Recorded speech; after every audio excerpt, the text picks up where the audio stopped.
My mom died alone while I was out shoveling their driveway like I always did. They knew I'd been taking care of her. When I asked why they didn't check on her when they heard her fall, he said, "Not my responsibility." I haven't spoken to them since. But I did call her lawyer. Her will changes everything. Let me start by saying this: I shoveled that driveway every winter for 11 years. Not because anyone asked me to. Not because I owed it to them. I did it because my mother couldn't. After her second fall, the one where she dislocated her shoulder, I didn't wait for her to ask. I just started showing up with my shovel when the snow came. Her house was in Portage, Michigan. A tired little duplex on a quiet street near Shaver Road. She owned the whole building. Lived in one side. Let her brother, Rob, and his wife live in the other. No rent. No lease. Nothing formal. It started out as temporary, back in 2009 when Rob lost his job at the plant. My mom said it would be for a few months. Just until they get back on their feet. But the months turned into years. They never left. And they never paid a dime. My mom handled everything. Mortgage. Insurance. Repairs. I watched her write checks with hands that were getting shakier every year. She said it was fine. She said she didn't mind. It's family, she'd always say. That's what we do. She was kind to a fault. So when she started forgetting things? At first just little things like appointments or dates, I moved closer. I lived in Battle Creek at the time, but I started spending more nights in Portage. By the time she was diagnosed with early-onset Alzheimer's, I was there more than I wasn't. Rob and his wife never stepped up. I brought the groceries. I took her to every doctor's appointment. I hired someone to mow the lawn when I couldn't be there. I even set up cameras in the common hallway because I didn't trust them not to accidentally take things. Still, my mother defended them. Right up until the last month of her life. That day, the day she died, there was a fresh 6 inches of snow on the ground. I remember because I'd woken up early to beat the plow. I was staying overnight in her unit, like I usually did during bad weather. I made her tea, helped her into her favorite chair by the window, and told her I'd be right outside. She smiled and waved at me through the glass. I remember that. I remember thinking she looked good that morning. I was outside for maybe 40 minutes. Long enough to clear the drive and salt the walk.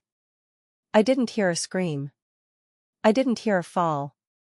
Just the wind and the scrape of my shovel. When I came back inside, she was lying face down in the hallway between the living room and the bathroom. Her hand was stretched toward the wall. The one she shared with Rob's unit. I called 911. The paramedics came fast, but it was too late. They said it looked like a stroke. Sudden. Massive. They asked if anyone else had been in the house. I said no, just me. After they took her body, I stood in the hallway for a long time. I stared at that wall. It was thin, you could hear a TV through it. I knocked, not really expecting anything. Rob answered wearing pajama pants and holding a beer. It was 11:30 in the morning. I said, "Did you hear something earlier? A thud or anything?" He looked confused. "Yeah. Thought it was you. You didn't check?" He shrugged. "She's not my responsibility." That's what he said. Word for word. No hesitation. No guilt. She's not my responsibility. I don't remember walking away. Just being in the kitchen with my phone in my hand, calling the lawyer my mom had introduced me to a few months earlier. Debbie Greenwald. She picked up on the second ring. I told her what happened. She was quiet for a while. Then she said, "You should come in." Turns out, my mother had changed her will. 2 years earlier, not long after her diagnosis, she'd transferred the house into a living trust. I was the sole trustee. Everything, the house, her bank accounts, even the old savings bonds she kept in her closet, was under my name now. She'd left nothing to Rob. There was a letter in the file. One page, dated 3 months before she died. It was addressed to Robert and Christine. Typed. Cold. It read: "You've lived in my home for 13 years without rent or contribution. I did this because I believed family supports family. But I have come to understand that support only goes one way. I let you stay as long as I could. I hoped you'd remember that when the time came." There was no wiggle room in the will. No dispute clause. No, in the event of. She had an attorney notarize everything. Her final wishes were crystal clear. I gave them 2 weeks to grieve. I didn't show up to the funeral. Didn't answer their texts. Then I sent them a formal eviction notice by certified mail. That's when the calls started. At first, they were confused. Christine tried to guilt me. "What would your mother think?" I ignored her.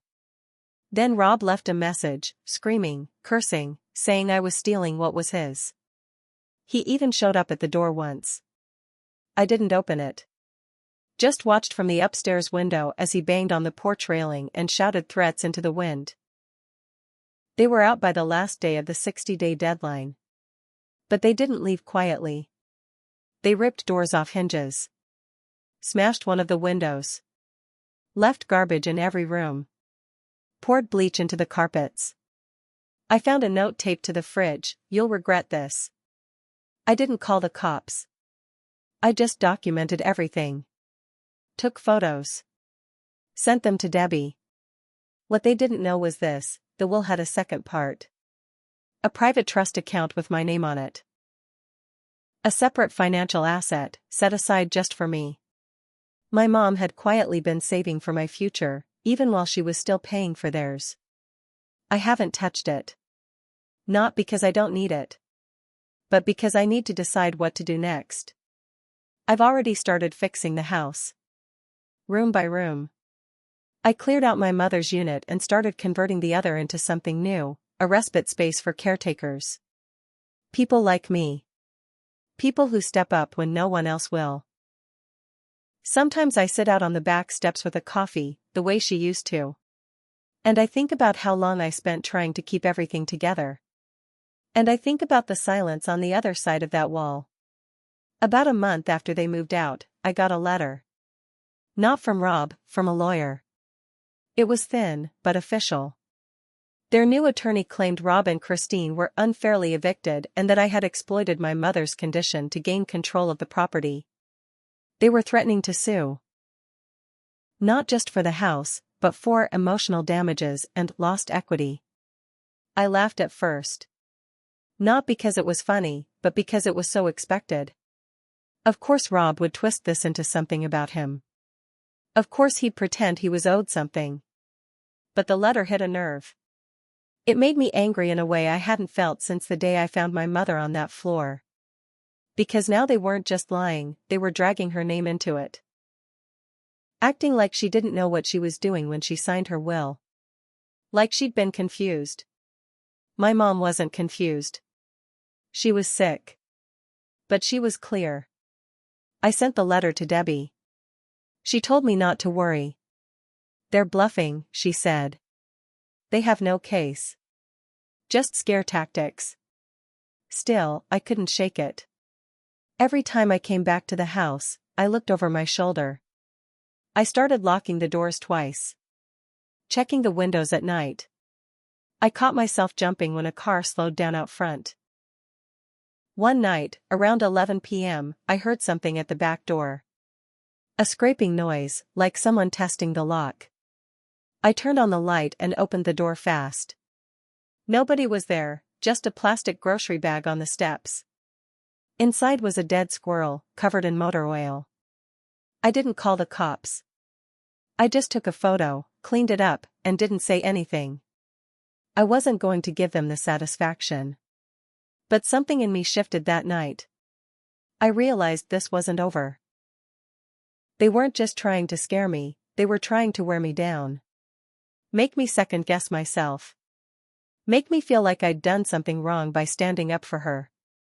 So I made a call. There was a man named Keith who used to do maintenance for my mom's duplex. He was quiet, but kind. My mom trusted him, and so did I.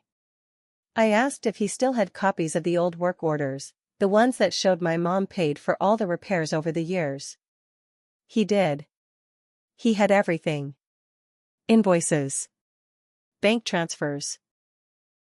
Even notes in my mom's handwriting. Things like Rob says he'll pay later, again. Or Christine broke sink, didn't apologize. I took them all. And I started building a file. If they were going to try to take this to court, I was going to be ready. Not just to defend myself, but to show exactly who they were. What they'd taken. How they'd lived off my mother for more than a decade without giving a single thing back. I scanned everything. Filed it. Sent copies to Debbie. And then I waited. Weeks passed. The threats stopped. No follow-up letter. No court summons. Just silence. Until one day, I got a phone call from a number I didn't recognize.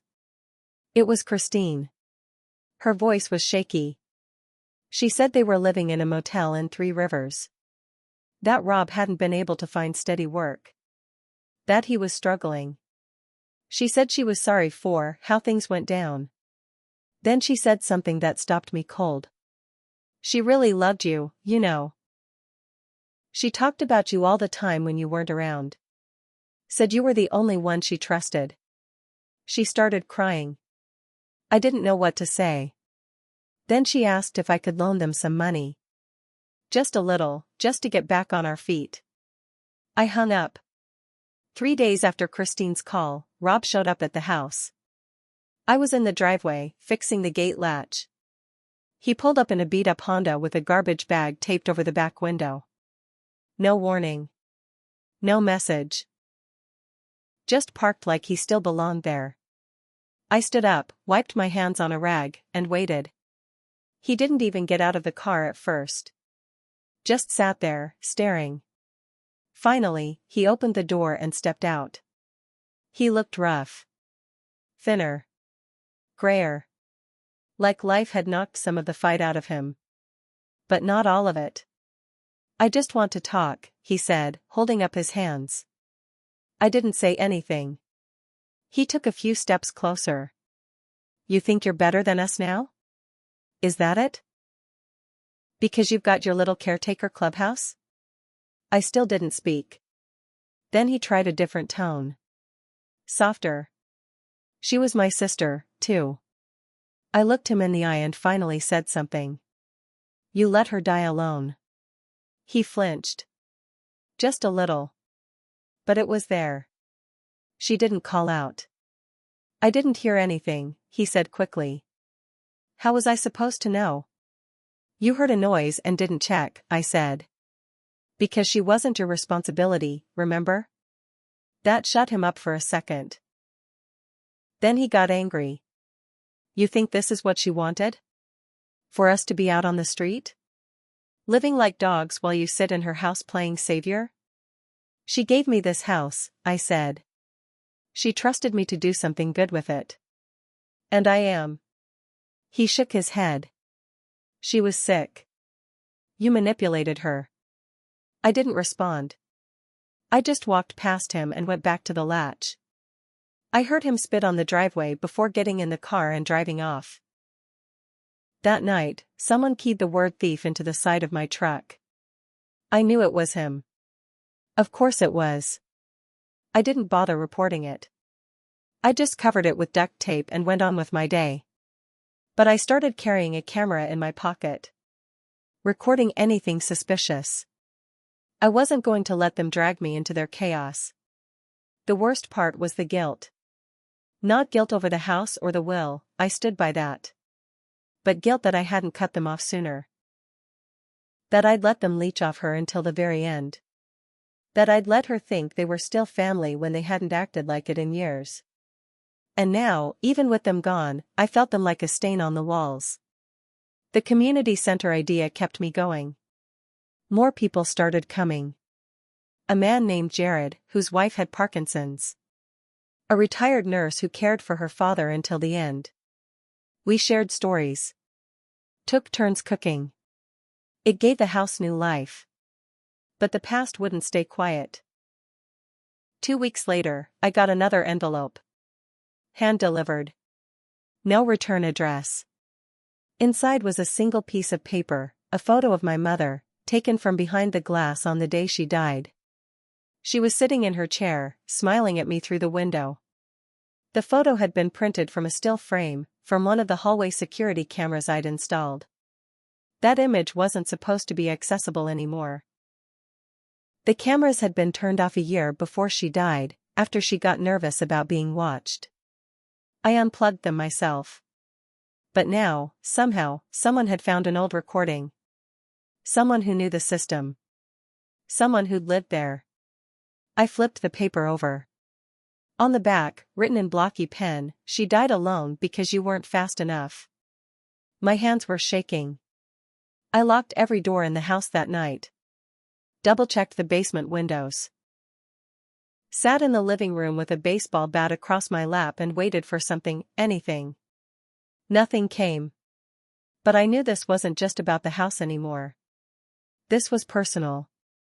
This was war. I took the photo to Debbie. She looked at it for a long time, her fingers tracing the edge of the paper like she was trying to feel something deeper in it. Then she asked, "Are you sure the cameras were off?" "Yes," I said. I unplugged them myself.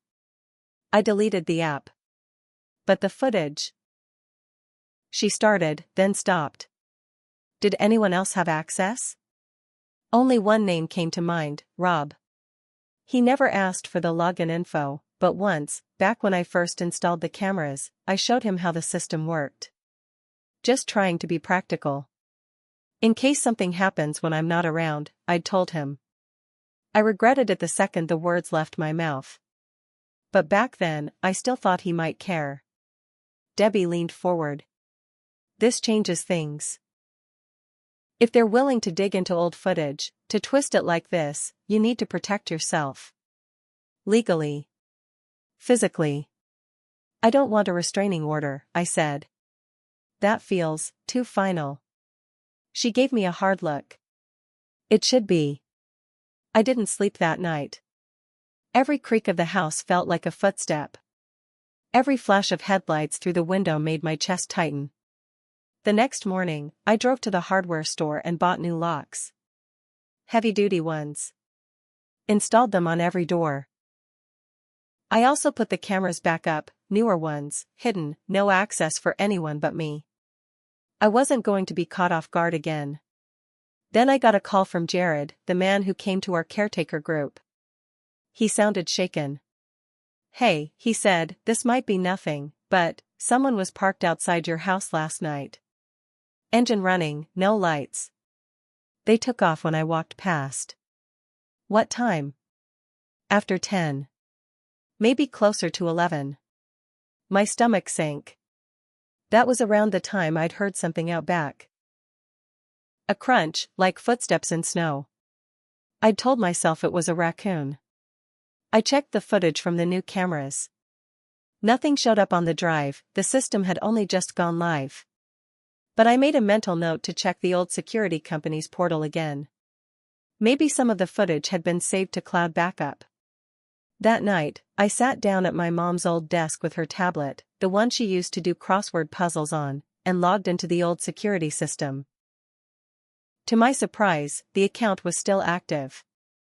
The cameras had been disconnected, yes. But the footage from the last 60 days before her death was still stored. I clicked through the clips. Most of it was harmless, her watering plants, watching TV, dozing in her chair. Then I found one, dated 2 days before she died. She was standing at the hallway door, knocking softly, on the shared wall with Rob's unit. She looked confused. Tired. Like she was trying to say something. She knocked again. Waited. Then walked away. I checked the audio. You could faintly hear a voice from the other side. Rob's. Clear as day. I said don't come over here anymore. You've got your son now. Let him deal with it. Then laughter, Christine's voice, high and mocking. She acts like she's dying or something. Drama queen. I paused the video. It felt like something cracked in my chest. She went to them for help. She was scared. And they shut her out. Mocked her. Made her feel like a burden. I couldn't unhear it. I couldn't stop watching. The next clip, the last clip, was her in the kitchen, just hours before I found her on the floor. Making tea with shaky hands.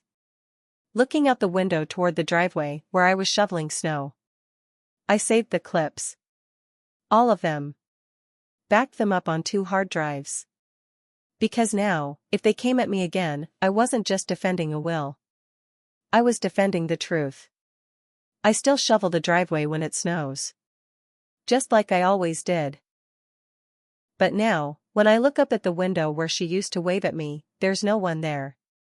And no matter how many times I watch those videos, the worst part is knowing, she didn't just die alone, she died thinking the people she trusted had stopped loving her. And I don't know how to forgive that.